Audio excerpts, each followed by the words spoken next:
बिहार में कुछ महीनों में चुनाव है, अगला सीएम किसको देखते हैं, नीतीश, तेजस्वी या प्रशांत किशोर?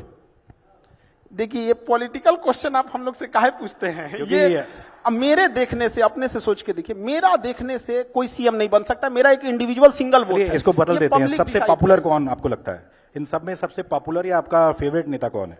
नीतीश कुमार, प्रशांत किशोर? काफी मेहनत कर रहे हैं आजकल। सबकी अलग अलग रिस्पॉन्सिबिलिटी है। देखिए, नीतीश कुमार को जिस हालत में बिहार मिला था ना, गढ़ा में मिला था, गढ़ा में, जिसपे कोई बिल्डिंग नहीं बना सकता है। पहले उसको आप जैसे एक जमीन खरीदिए, कोई समतल जमीन खरीदिए, कोई गड्ढा में का खरीदिए, समतल वाला तुरंत बिल्डिंग बना देगा।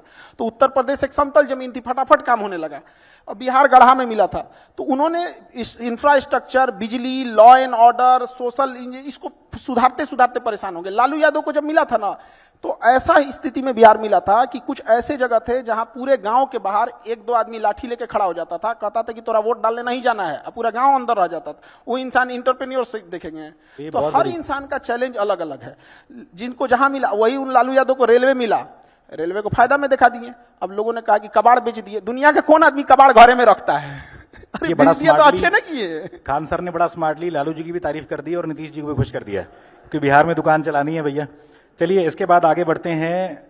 खान सर की टीचिंग फिलॉसफी, एक शब्द में आप जो टीचिंग कराते हैं उसको अगर क्लास में बैठ के उसको समझ में नहीं आया तो स्टूडेंट की गलती नहीं, टीचर की गलती है। बहुत बढ़िया, बहुत बढ़िया। अच्छा, चूंकि आपने कई दोस्तों का नाम लिया अपना शुरू में, लड़कपन के दिनों में कोई याद आपको, कोई याद हो कि भैया ये किया था, वो किया था? हर किसी ने कुछ ना कुछ किया रहता है। बचपन में तो हम लोग के टाइम पे मोबाइल वोबाइल था नहीं, तो दिन भर तो आदमी बदमाशी करता था उसमें। अब याद के डेली एक तो नया नया कहानी रहता था बचपन में, कौन ध्यान रहता है इतना? मतलब बचपन में तो हमको लगता है कि जिस आंधी में मौसम विभाग चेतावनी जारी करता था कि घर से ना निकलिए, उस आंधी में हम लोग टिकोरा बीनने जाते थे। आम का जो छोटा वाला आम होता है ना, उसको टिकोरा बोला जाता है हमारे यहाँ, तो उसमें हम लोग तो बचपन में तो आदमी बदमाशी करते रहता था। अच्छा, आप टीचर ना होते तो क्या होते?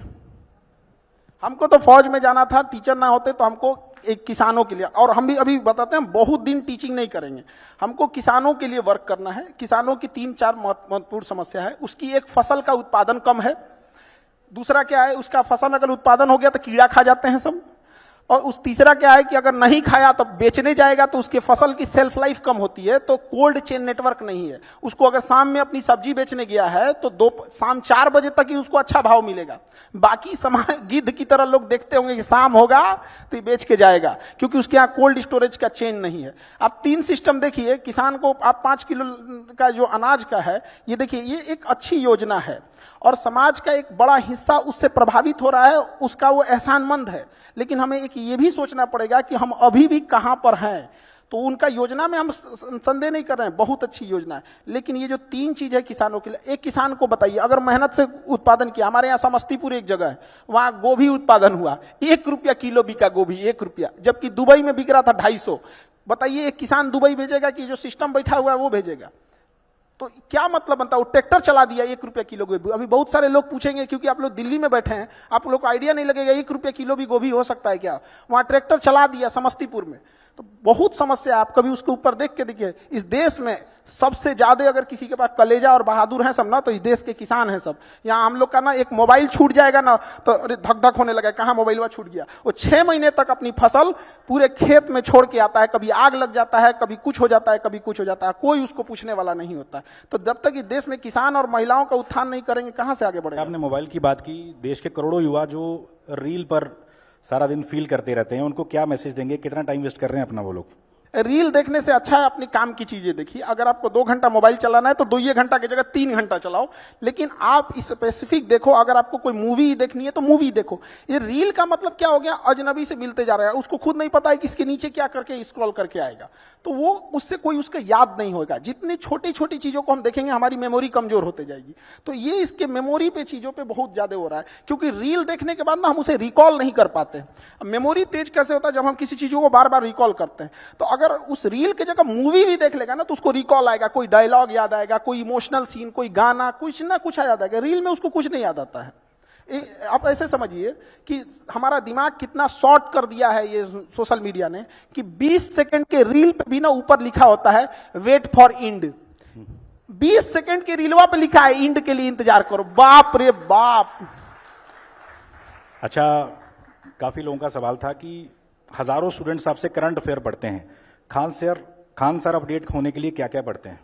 वो कोई एक सोर्स से हम लोग नहीं पढ़ सकते हैं, कहीं कहीं जहां जहां से मिल जाता है आदमी वहां से उठा के पढ़ लिया। जैसे अमेरिका के बारे में पढ़ना है तो हम इंडियन न्यूज को पढ़ेंगे तो वो इंडियन एस्पेक्ट्स में दिखाएगा, बट वही अगर हम गार्जियन न्यूयॉर्क टाइम्स देख लेंगे तो वहां के हिसाब से दिखाएगा। और धीरे धीरे चीजें आदत हो जाती है। न्यूज में होता क्या चीज है, मतलब एक मेन चीज होती है, उसको घुमा फिरा के होते रहता है।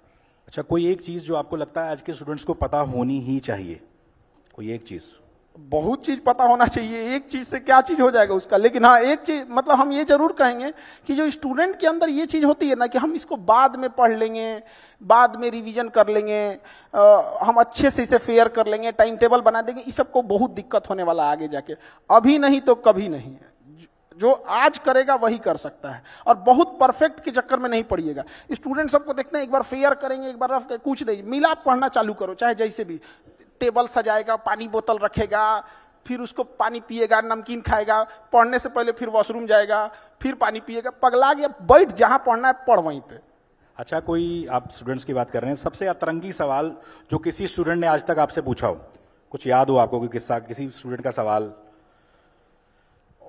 डेली 2-4 ठो अतरंगी आते ही रहता है सब यहाँ पे। हाल फिलहाल का बताइए। एक बार हम ज्योग्राफी पढ़ा रहे थे, नर्मदा नदी, गंगा नदी, तो एक स्टूडेंट आया, कहा कि सर ये नर्मदा नदी 2 नदी है क्या? हम कहे नहीं तो। कहते सर नाम देखिए ना, नर और मादा। हम कह रहे भाई साहब तू पागल कर देगा हम लोग को। अभी 1-2 दिन पहले तो हमेशा कुछ ना कुछ इस टाइप का आते रहेंगे। अच्छा, खान सर सबको डर लगता है, आपका सबसे बड़ा डर क्या है? किसी चीज से डर लगता है खान सर को?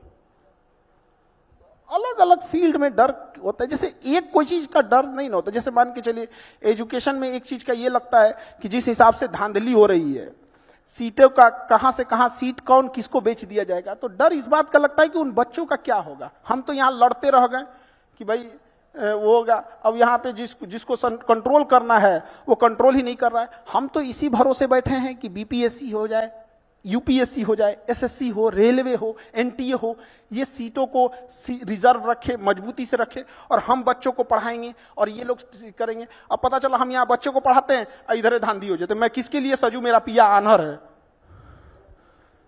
अच्छा, 10 साल बाद खान सर, तालियां बज रही हैं अभी। अच्छा, 10 साल बाद खान सर खुद को कहाँ देखते हैं? क्या क्या सपना है आपका जो आप सच करना चाहते हैं?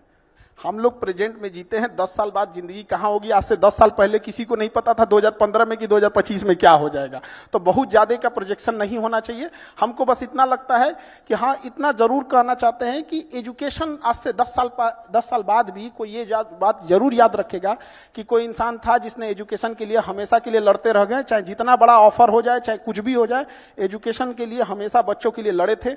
आज भी गवर्नमेंट से लड़ना कितना टफ होता है तो आप लोग को तो यहाँ देखते होंगे, वहां पे बच्चों के लिए तो लड़ते लड़ते आदमी तो हमेशा उन्हीं के लिए रहेगा। अच्छा, आपको लगता है कि भारत को जो रिस्पेक्ट अब दी जा रही है पहले नहीं मिलती थी, चूंकि आप टीचर हैं, क्या लगता है कि दुनिया में अब ज्यादा भारतीय पासपोर्ट की धाक बड़ी है अब पहले से? पासपोर्ट का तो उतना नहीं कह सकते। एक चीज हम लोग को समझना पड़ेगा, ये जो अंग्रेज है सब ना, या दुनिया जो भी है, तो ये हम लोग का इतना बड़ा मार्केट है, 140 करोड़ लोग हैं कि डरेंगे तो इनके बाप। नहीं तो जिस दिन हम लोग बहिष्कार कर देंगे ना, अभी हम लोग डरा नहीं पाए हैं, अभी वो खुदे डर रहा है, हम लोग डराना चालू नहीं किए। आज अगर हम अपना एंड्रॉइड बनाएं, अपना गूगल बनाएं, अपना फेसबुक बनाएं, तब उनको असली डर समझ में आएगा। अभी वो अपने से डर रहे थे कि भाई ये किसी दिन कुछ कर देगा यहाँ। और दूसरी बात कि भारत का जो छवि बढ़ा है वो ऑब्वियस भी बात बढ़ा है, लेकिन एक चीज और गौर करना पड़ेगा। आज से 10 साल पहले, 15 साल पहले किसी के पास इतना मोबाइल नहीं था जिसे पता चले कि रूस में प्रधानमंत्री का कैसे स्वागत हुआ, कैसे नहीं हुआ। तो अभी जागरूकता बढ़ गई है। आज मोदी जी लैंड करते हैं तो दिख जाता है मोदी जी लैंड किए, उनको बस सैल्यूट दिया जाता है, दिख जाता है। लेकिन जब वही गुजराल साहब थे, अटल बिहारी वाजपेयी साहब थे, तो रिस्पेक्ट उनकी भी थी। वह व्यक्ति था जिसने अमेरिका के प्रधानमंत्री का फोन उठाने से पहले G20 भारत में अभी हो रहा है, G20 तब नहीं हुआ था। हाँ, G20 बहुत अच्छे से हम लोगों ने हैंडल किया। तो ऑब्वियस बात है कि हम लोग का ना फॉरेन पॉलिसी में बढ़ा है, बट थोड़ा सा गड़बड़ कहाँ हुआ है, आस पड़ोस में। आस पड़ोस में ये गड़बड़ हो गया ना कि हम लोग की छवि अलग टाइप की बनती गई है। थोड़ा जैसे बांग्लादेश, श्रीलंका, मालदीव, नेपाल, इलायची दाना बराबर देश हम लोग को, मतलब वो श्रीलंका, वो जिसके पास वो अपना जहाज नहीं था, वो मालदीव के पास अपना जहाज नहीं था, उसके प्रधानमंत्री को आने के बाद वो धमकी दे रहा है हम लोग को। तो ये चीजें नहीं होनी चाहिए। अभी जो बाद में माफी भी मांग लिया उन्होंने। तो ये तो पूरा अच्छा, बर्बाद करके ये मारा। तो हम देश की बात कर रहे हैं। छोटे छोटे शहरों से भारत की ऐसा टैलेंट निकलता रहा है, भले वो महेंद्र सिंह धोनी हो, इस तरह के तमाम लोग, खान सर भी। तो आपको क्या लगता है जो छोटे छोटे शहरों में ऐसा रॉ टैलेंट हमारा बैठा हुआ है, उसको क्या मोटिवेशन देंगे, क्या बताना चाहेंगे कि भैया लगे रहो, कामयाबी मिलेगी?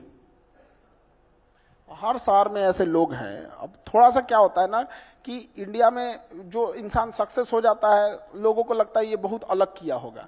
एक आध नंबर से या थोड़े मोड़े चीजों से अगर चूक जाता है तो